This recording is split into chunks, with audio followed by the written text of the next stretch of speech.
നമുക്കും പഠിക്കാനുണ്ട് ഒരുപാട് കാര്യങ്ങൾ. നല്ലൊരു മെസ്സേജ് കൂടി വേണ്ടിയിട്ടാക്കാൻ. ഫസ്റ്റ് ഡേ സ്കൂളിലേക്ക് പോവാണ്. ഒറ്റയ്ക്കല്ല, ഞങ്ങളെല്ലാവരും കൂടെ നേരത്തെ എഴുന്നേറ്റ് കുളിച്ച് ഭക്ഷണം കഴിച്ച് പ്രാർത്ഥിച്ച് നല്ലപോലെ ഒരുങ്ങി. കുഞ്ഞുപിള്ളേരെക്കുറിച്ച് കൂടുതൽ ചിന്തിക്കുന്ന വീടായതുകൊണ്ട് ഈ ഒരു ദിവസം വേറെ ഒരു കാര്യവും ആരും പിടിക്കുകയല്ലെന്ന് ഉറപ്പിച്ചിരുന്നു. അന്നാറോസിനെ സ്കൂളിൽ കൊണ്ടുവിടാൻ ഞങ്ങളെല്ലാവരും ഒരുമിച്ച് പോകാൻ വേണ്ടി പ്ലാൻ ചെയ്തേ. അതുകൊണ്ട് രാവിലെ എണീക്കാനും പല്ല് തേക്കാനും കുളിക്കാനും ഒന്നും രണ്ടാമതൊന്നും പറയേണ്ട വന്നില്ല. എല്ലാം ടപ്പ് ടപ്പ് ടപ്പ് ടപ്പേന്നും കഴിഞ്ഞു. ഇനി എന്തെങ്കിലും ഞങ്ങളുടെ ഭാഗത്തുനിന്നൊരു കുറവുണ്ടെങ്കിൽ അതും കൂടെ നികത്താൻ വേണ്ടി പപ്പായും മമ്മിയും മരിയയും ഞങ്ങളെല്ലാവരും കൂടെ നല്ലപോലെ അനുഗ്രഹിച്ചങ്ങ് പ്രാർത്ഥിച്ചു. ഒന്നും വിചാരിക്കരുത്, നമുക്ക് കൈയുണ്ടല്ലോ, അതെപ്പോഴും അങ്ങോട്ടും ഇങ്ങോട്ടും ആട്ടിക്കൊണ്ട് നടക്കാനുള്ളത് മാത്രമല്ല, അത് മക്കളുടെ തലയെ വെക്കാനുള്ളതും അനുഗ്രഹിക്കാനുള്ളതും കൂടെയാണ്.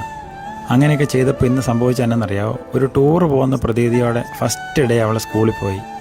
പല സമയത്ത് ഞങ്ങളോട് ചോദിച്ചു, നമ്മളെല്ലാവരും കൂടി ഇന്ന് സ്കൂളിൽ പോവാണോ വേറെ എവിടെയെങ്കിലും കൂടെ പോവാണോ എന്ന്.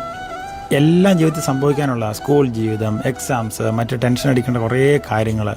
പക്ഷേ ആ സമയത്തെല്ലാം നീ ഒറ്റയ്ക്കല്ല, നിൻ്റെ കൂടെ ഏറ്റവും പ്രിയപ്പെട്ടവരായി ഞങ്ങൾ കൂടെ ഉണ്ടെന്നൊരു കൊച്ചിന് തോന്നിക്കഴിഞ്ഞാലുണ്ടല്ലോ, അത് കൊച്ചിനെന്നല്ല ആർക്ക് തോന്നിയാലും അവരുടെ വൈബ് പിന്നെ വേറെയാണ്. ഞങ്ങളെല്ലാവരും നേരത്തെ കാറിൽ കയറിയിരുന്നു. ഏറ്റവും അവസാനം കാറിൽ ഓടി വന്ന് കയറിയത് അന്നാറോസ് ആയിരുന്നു. ഞാനും വരുന്നുണ്ട് കേട്ടോ, എന്നെ കൂട്ടാതെയാണോ നിങ്ങൾ സ്കൂളിൽ പോകുന്നത്? എന്ത് പെട്ടെന്നാണ് സ്കൂളിൽ പോവുക പഠിക്കുക എന്നൊക്കെയുള്ളത് അവരുടെയും കൂടെ ആവശ്യമായി മാറിയേ. പ്രാർത്ഥനയോടെ ടീച്ചർ എഴുതാൻ പോകുന്നത് മലയാള അക്ഷരം ആയാണ്. അവിടെ ഒന്ന് എഴുതിയാൽ പോരാ, ഒരു പടി കൂടി കയറി എഴുതണം. കാരണം അത് നമ്മുടെ നെഞ്ചിലേക്ക് എഴുതിക്കൊണ്ടിരിക്കുന്നത്. ഒരു നാടിൻ്റെ ഭൂതം ഭാവി വർത്തമാനം എല്ലാം ഒളിപ്പിച്ചു വെച്ചിരിക്കുന്ന ആ അക്ഷരം ടീച്ചർ അവിടെ അങ്ങ് എഴുതി അവളുടെ കൈ പിടിച്ചോണ്ട് എല്ലാവരും ഒരുമിച്ച് അത് ഏറ്റു പറഞ്ഞു. അന്നാറോസിൻ്റെ കൂടെ യാത്ര ചെയ്ത് ഇതെല്ലാം ഇങ്ങനെ നോക്കിക്കണ്ടപ്പം എന്തോ വലിയൊരു ശാന്തിയും സമാധാനവും കൊണ്ട് ഞാനിന്ന് നിറഞ്ഞു.